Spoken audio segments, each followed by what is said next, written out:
குரு பிரம்மா, குரு விஷ்ணு, குருதேவோ மகேஸ்வரக, குரு சாட்சாத் பரபிரம்மா, தஸ்மை ஸ்ரீ குருவே நமக. நெக்ஸ்ட் ஜென் நேயர்களுக்கும் என் அன்பு சகோதரருக்கும் என் அன்பு வணக்கங்கள். 2026 தமிழ் வருட பிறப்பு எப்படி இருக்கும்? இந்த தமிழ் வருடத்திற்கு என்ன பேர்? 60 வருஷத்தில் இது எத்தனாவது வருஷம் அப்படிங்கிறதுலாம் இந்த நிகழ்ச்சியில் பார்க்க போகிறோம். இது எல்லாத்த விட பொது பலன்கள் எப்படி இருக்கும் அப்படின்னா, பராபவ வருடம் அப்படிங்கிறது இந்த வருஷத்தினுடைய பேர். 60 வருடங்கள் தமிழ் வருடங்கள்னால் இதில் இது 40வது வருடமாக வருது. இடைக்கால சித்தர் அருளிய அந்த பாடல்களை வச்சு தான் நாங்கள் எல்லாருமே பலன்கள் சொல்கிறோம். ஆனால் இந்த ஜாதகத்தில் இப்போ நம்ம கவனிக்க வேண்டியது என்ன அப்படின்னு கேட்டிங்கன்னா, இந்த வருஷம் பிறக்கும் பொழுது ராஜாவாக வருவது யார்? குரு. மந்திரியாக வருவது செவ்வாய். குரு உச்சம் பெறுகிறார். 12 வருஷத்துக்கு ஒரு முறை கடகத்தில் போய் உச்சம் பெறுகிறார். உச்சம் பெற்ற குருவோடு 18 வருஷத்துக்கு ஒரு முறை கேது வந்து சேருகிறார்.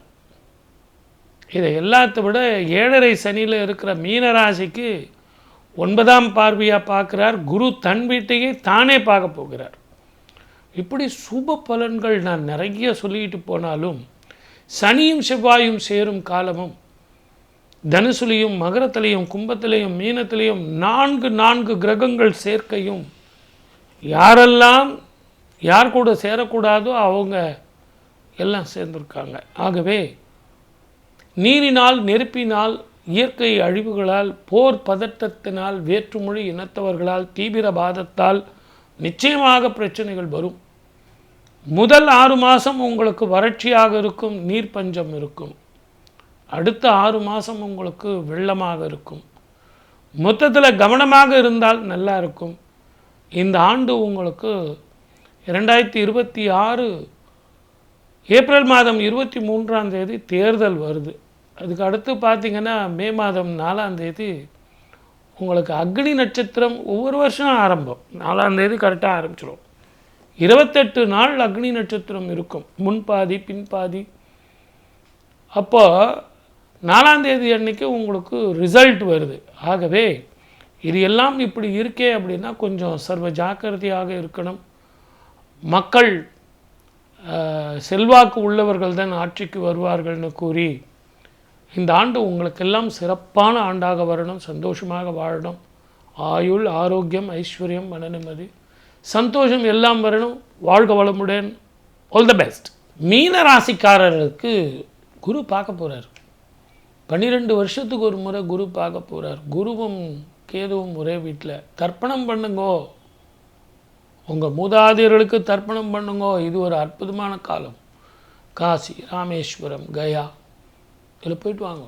பணம் வரும், எடுத்து வைங்கன்னு நான் சொல்லணுமா? இடமாற்றம் வரும். ஓடியவனுக்கு 9ஆம் இடத்துல குருன்னுவாங்க. உங்களுக்கு 9ஆம் பார்வையை 5ஆம் வீட்டில் இருந்து பார்க்க போகிறார். அப்போ நல்லாயிருக்கும். அந்த துரோகம் தான் உங்கள் உடம்பை வந்து கெடுத்துடும். விடுங்க சார், வாழ்க்கையில் ஒரு அனுபவம் தானே. அப்போ இனிமேல் வர்ற பணத்தை வந்து நீங்கள் விரயம் பண்ண மாட்டீங்கள்ல. தாயினுடைய ஆரோக்கியத்தில் வந்து கொஞ்சம் கவனம் வேணும். வேணா மருத்துவத்தை மாற்றி பாருங்கள். ஆங்கில மருத்துவத்தில் இருந்து ஆயுர்வேதிக் பண்ணுங்கள். வேறு ஏதாவது ட்ரை பண்ணி பாருங்கள். அப்போ உங்களுக்கு நல்லாயிருக்கும். அதே நேரத்தில் கணவன் மனைவி உறவு மேம்படும். குழந்தை பாக்கியம் இல்லாதவர்களுக்கு குழந்தை பாக்கியம் கிடைக்கும். மருத்துவ செலவுனால் உங்களுக்கு குழந்தை பாக்கியம் கிடைக்கும். ஆனால் கணவன் மனைவி இருவருமே நீங்கள் செக்கிங்கு போய் தான் வரணும். குழந்தைங்க நல்லா படிக்கலாம். இது ஒரு நல்ல எனக்கு இந்த குரூப் வேணும் சார்னு சொல்லி ட்ரை பண்ணலாம். ஷேர் மார்க்கெட்டில் இருக்கிறவங்க கொஞ்சம் கவனமாக இருங்க. வெளிநாடு, வெளி மாநிலத்தில் இருக்கவங்க பிஆர்ஓ அல்லது அவங்களுக்கு உண்டான அந்த டாக்குமெண்ட்ஸ்லாம், கவர்மெண்ட் டாக்குமெண்ட்ஸ்லாம் உங்களுக்கு சாதகமாக கிடைக்கும். மொத்தத்தில் விரயமாக இருந்தாலும் சுப விரயமாக இருக்கும். சுப செலவுகள் அதிகமாக இருக்கும். இந்த காலகட்டத்தில் நீங்கள் எஸ்டாப்ளிஷ் பண்ண வேண்டிய காலம். போகும்போது சனீஸ்வரர் உங்களுக்கு கிள்ளி கொடுத்துட்டு போக மாட்டார், அள்ளி கொடுத்துட்டு போவார். வாழ்க வளமுடன். All the best. 12 ராசிக்காரர்களுக்கும் நான் பலன் சொல்லியிருக்கேன். தயவு செஞ்சு இதை கவனமாக பாருங்கள்.